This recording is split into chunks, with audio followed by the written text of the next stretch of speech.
கழுவுநாத சுவாமி கோயில் தரிசனம். இது எங்கே இருக்குன்னா வத்தலக்குண்டு பக்கத்தில் பூசாரிப்பட்டி. வத்தலக்குண்டுலேருந்து ஒரு 3 கிலோமீட்டர்ஸ் நியர்பையில் இந்த கோயில் இருக்குது. இது ரொம்ப பழமையான கோயில். 1000 வருடங்களுக்கு முன்னாடி இந்த கோயில் அமைஞ்சதாக எல்லோரும் சொல்கிறாங்க. இந்த கோயிலில் பிடிமண் எடுத்துகிட்டு போய் தான் கருமாத்தூரில் கழுநாத சுவாமி கோயில் அமைச்சாங்கன்னு சொல்கிறாங்க.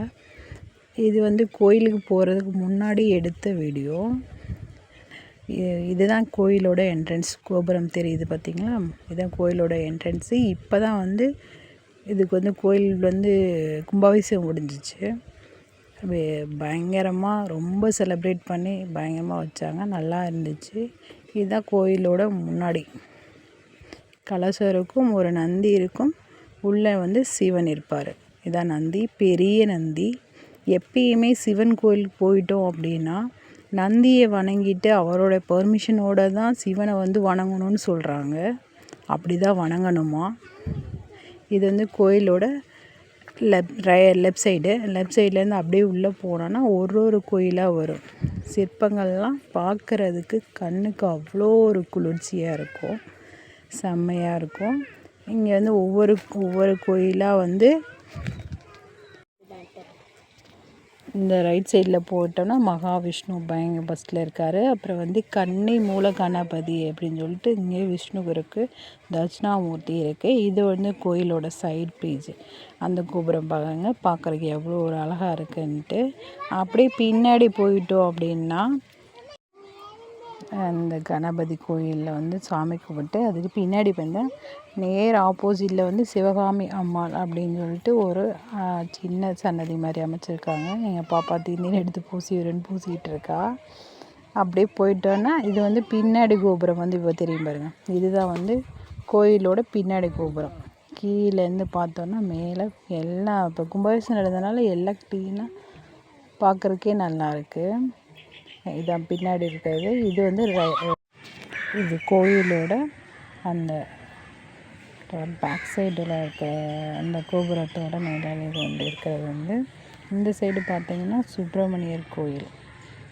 வள்ளி தெய்வானையோட சுப்பிரமணியர் இங்கே இருக்காங்க பார்த்திங்களா? சுப்பிரமணியர் ஆலயம் வள்ளி தெய்வானையோடு இருப்பாங்க.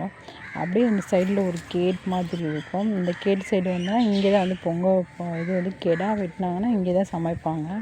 இது பின்னாடி இருக்க கருப்பசாமி கோயில். இந்த கோயிலோட பின்னாடி கொஞ்சம் தூரத்தில் இந்த கோயில் அமைஞ்சிருக்கு. அந்த இடத்துல எங்கள் குட்டி பாப்பா வச்சு ஃபோட்டோ எடுத்தது இது இருக்கிறது. இந்த சைடில் தான் அங்கே சிவன் கோயில் கெடா வெட்டினாங்கன்னா பின்னாடி இந்த கோயில்கிட்ட மட்டும் தான் சமைப்பாங்க. இங்கே சமைச்சிட்டு இங்கே சாப்பிட்டு போயிடுவாங்க. கெடா வெட்டிட்டாங்கன்னா கோயிலுக்குள்ளே திருப்பி போக மாட்டாங்க. இது இந்த ஃபோட்டோ. இந்த சைடில் ஃபுல்லுமே எல்லாமே செடி, வில்வெளம், நிறைய செடி கொடிகள்லாம் ஃபுல்லாகவே எல்லாமே இயற்கையாக அங்கே பார்க்குறதுக்கே அவ்வளோ ஒரு அழகாக இருக்கும். இந்த கோபுரம் ரெட்டை கோபுரம் இருக்குது பாருங்கள். இந்த சைடில் லெஃப்ட் சைடில் இதான் விருமாண்டி சாமி. நொண்டி குதிரையில் விருமாண்டி இருப்பார் அப்படின்னு சொல்லிட்டு இங்கே தான் இருக்கும். இது கோயிலோட சிற்பத்தில் லைட்டாக எடுத்தது. அது சிற்பத்தில் பாருங்கள் எவ்வளோ அழகாக இருக்குதுன்னு. இதில் பாருங்கள் பிள்ளையார் உள்ளே இருக்கார். அது எப்படி ஒரு பார்க்குறக்கே நல்லா அழகாக இருக்குல்ல. அப்புறம் இந்த சைடு வந்தோம்னா அன்னம் இருக்குது, பேச்சி அம்மாள் இருக்குது. அப்புறம் இங்கிட்டு ஒரு விநாயகர் இருப்பார். விநாயகர் கோயில் இருக்கும். அதுக்கு முன்னாடி இவ்வளோ தான் ஒரு வில்வ மரம் இருக்கும். இந்த விநாயகர் கோயில் ரைட் சைடு. அப்புறம் உள்ளே போயிட்டோன்னா இந்த நந்திக்கு நேரம் வந்துட்டோன்னா இப்போ கோயிலை நம்ம சுற்றி வந்துட்டோம். இப்போ முன்னாடி இருக்க மணி பாப்பா அடிச்சிட்டு இருந்தா. இதுதான் முன்னாடி கோயிலோட அந்த முன்னாடி இருக்கிற அந்த ஃபோட்டோஸ். நாங்கள் அதுக்கப்புறம் பூசாரி தான் கோயிலை ஓப்பன் பண்ணாங்க.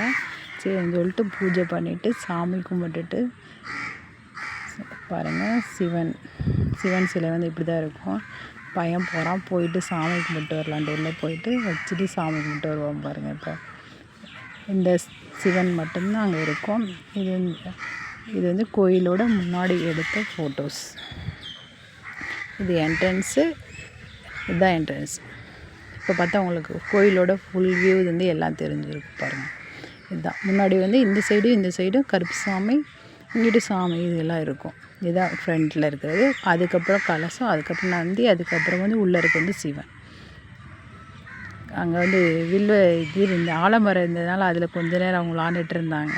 விளாண்டுட்டு அப்படியே இது பார்த்தோன்னே திராட்சை தோட்டம்னு நினச்சி இறங்கி நாங்கள் எல்லாம் போயிட்டோம். அங்கே உள்ளே போய் பார்த்தா அது வந்து திராட்சை தோட்டம் கிடையாது, கோவக்காய். பார்த்துட்டு அதுக்கப்புறம் தான் பார்த்துட்டு சரின்னு சொல்லிட்டு பார்த்தா கோவக்காய் அது வந்து. சரின்னு சொல்லிட்டு பார்த்துட்டு கொஞ்ச நேரம் திராட்சை நினச்சி பசங்க இறங்கி வந்தாங்க. பட் திராட்சை தோட்டம் இல்லை, கோவக்காய் செடி. எங்கள் பாப்பா சொல்லுவாங்க கோவக்காய் அப்படின்னு சொல்லிட்டு சொல்லிட்டு இருப்பாங்க. நல்லா இருந்துச்சு. அந்த கோயில் பக்கத்தில் இருந்துச்சு. நான் இப்போ எங்கே வாய்ஸ் ஓவர் கொடுத்துட்ருக்கேன்னா இந்த இடத்துல தான் எங்கள் தோட்டம். இது வந்து அப்பாங்க தோட்டம். அங்கே வந்து வந்தப்போ சரி வாய்ஸ் ஓவர் கொடுக்கலாமேன்னு கொடுத்தது. ஓகே, தேங்க்யூ ஃப்ரெண்ட்ஸ், பாய்.